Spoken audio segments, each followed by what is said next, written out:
হর হর মহাদেব বন্ধুরা, কাল 21শে জুলাই শ্রাবণ মাসের প্রথম সোমবার। আমরা সকলেই জানি শ্রাবণ মাস ভোলা বাবার মাস।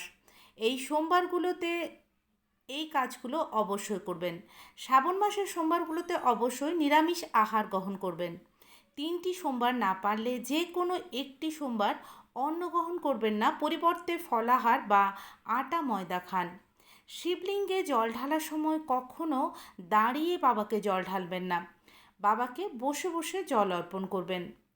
যদিও ভোলা বাবা বেলপাতাতে সন্তুষ্ট, তবুও শ্রাবণ মাসে 4টি সোমবার বেলপাতার সাথে প্রথম সোমবার 1 মুঠো আতপ চাল দিন, আপনার মনের সমস্ত ইচ্ছা পূর্ণ হবে। দ্বিতীয় সোমবার শিবলিঙ্গে সাদা তিল অর্পণ করুন, নজর দোষ কাটবে। তৃতীয় সোমবার শিবলিঙ্গে 1 মুঠো মুগের ডাল অর্পণ করুন, কর্মক্ষেত্রে সমস্ত বাধা কেটে যাবে।